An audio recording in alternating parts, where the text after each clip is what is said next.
Hi everyone, welcome to my YouTube channel. This is another preview of one of many tutorials available over on my Patreon channel. As you can see, this is a very lovely British badger completed in pastels. This particular tutorial is all about black and white fur, which is never just black and white.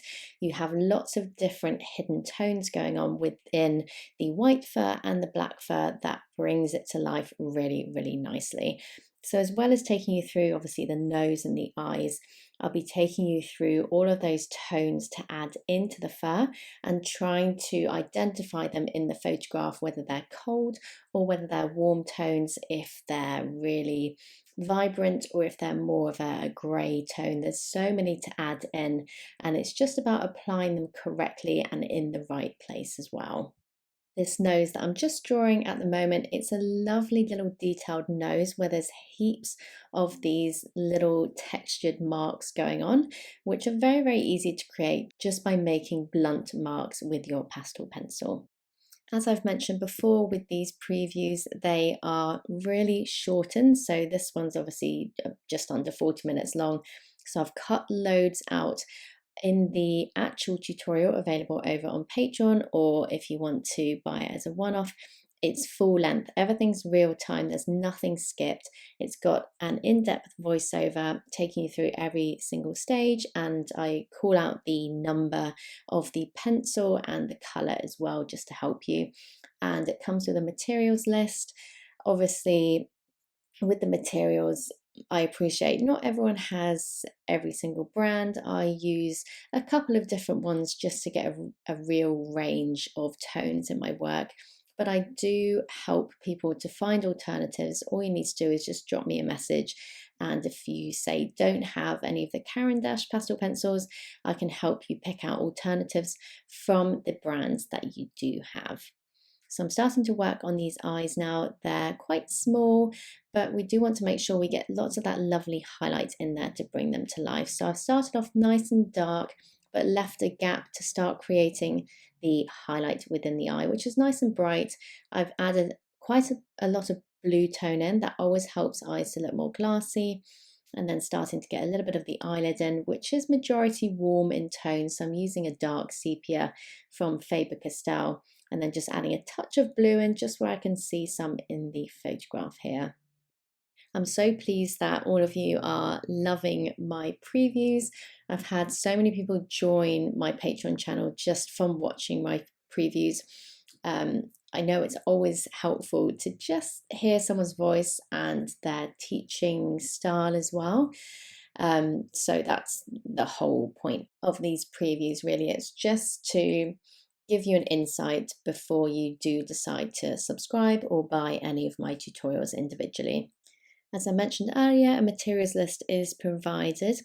In terms of blending, I use a few different tools, but you don't have to have them all.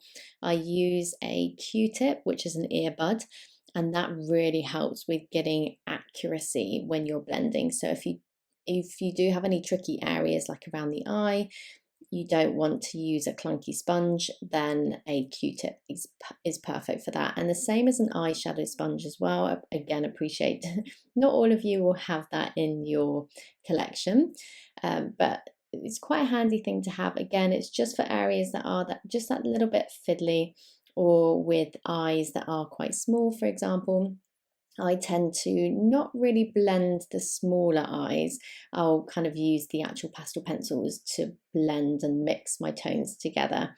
But it's always helpful for base around eyes. So you'll see I've just smudged it out, and that just helps to just soften any of those eyelid lines that are a little bit sharp, a little bit harsh. On my Patreon channel, I have heaps of different animals available, as well as different types of fur, so different colors of fur, different textures as well. There's long fur, short fur, wiry hair, smooth hair. So a real library now. I've been working on my tutorials now or creating them for nearly 4 years now, so it's quite a while. It's a big backlog, so lots to get through. if you did want to sign up.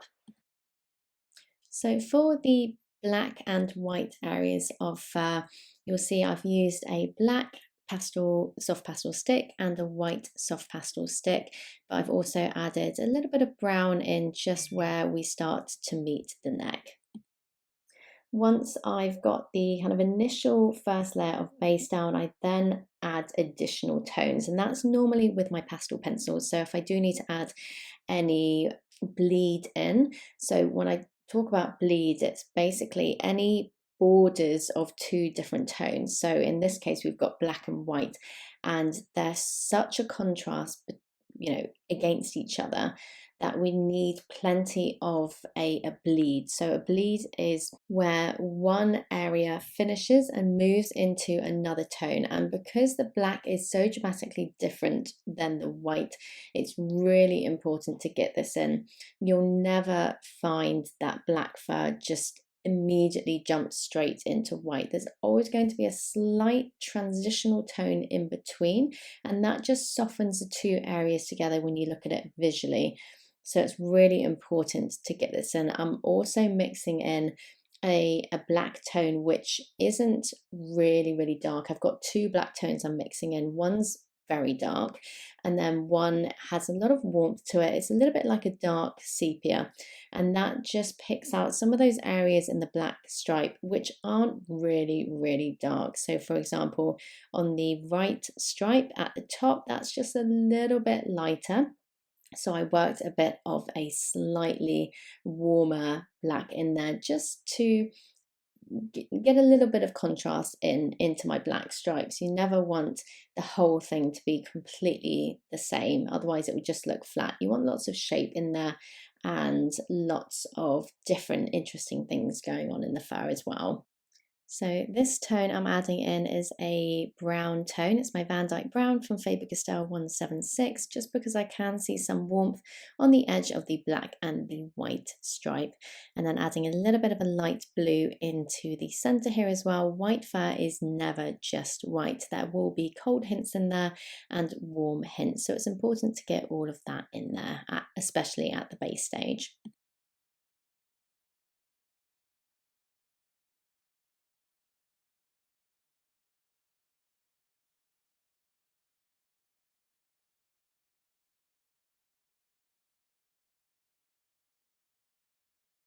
This particular tutorial is available in the full animal plus backlog tier. So I've got quite a few tiers available.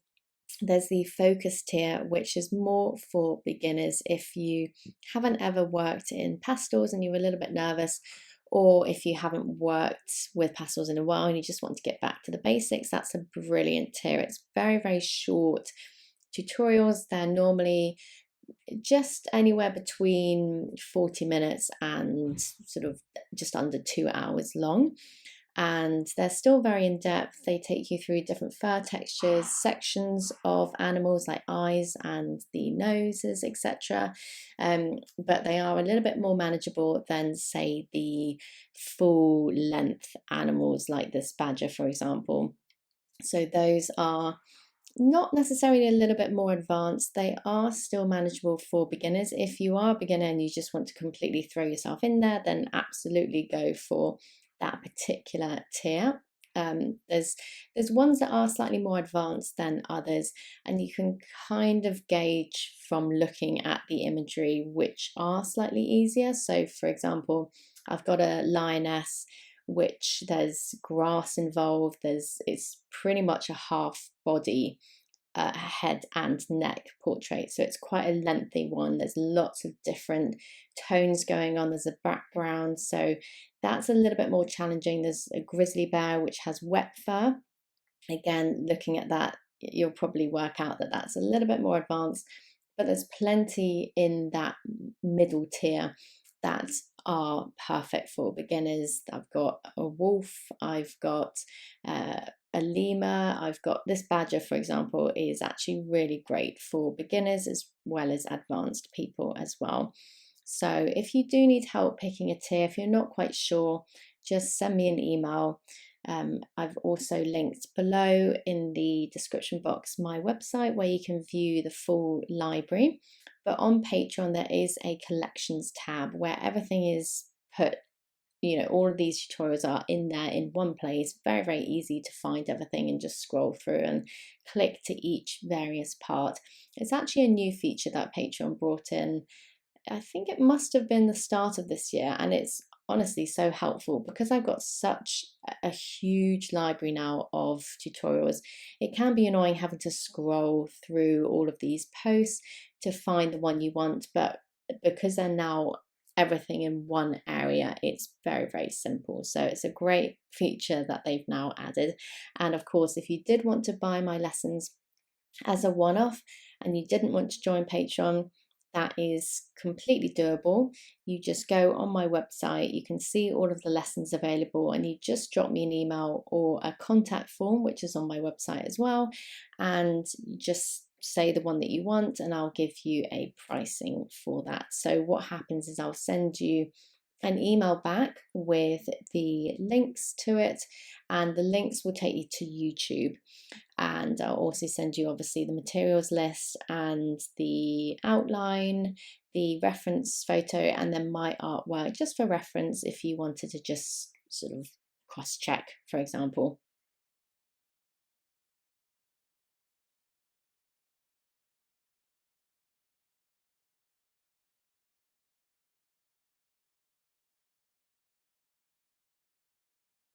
These badger ears have to be one of my favorite ears that I've completed just because they're so fluffy. They're very enjoyable to draw, lots of long hairs, and they're not quite as fiddly as some of the other ears that I have created. I actually personally find ears the most challenging. Everyone has their little areas that they just don't always enjoy compared to other areas. And for me, it's ears. And I know that's a little bit of a strange one, but I don't actually personally find them particularly interesting. I love drawing noses, eyes, even whiskers. But for me, ears, I think it also depends on the animal. Some animals have more interesting ears than others, but I just find that, yeah, they're not really my thing. But this badger, I mean, I really enjoyed these ones because I think they're a little bit more simple than other animal ears. Anyway, I will now leave you in peace to just watch me finish off the rest of this badger.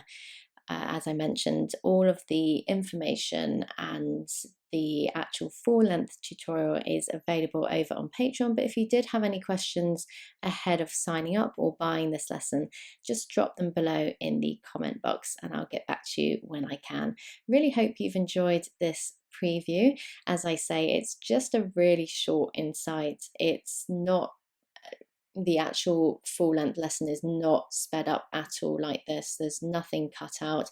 This is just obviously a very short snippet. I can't give too much away, but hopefully for some of you, it's a really nice insight into my teaching method and obviously how the footage looks on the screen as well. Thank you for watching, and I hope to see you on my Patreon channel or in my emails.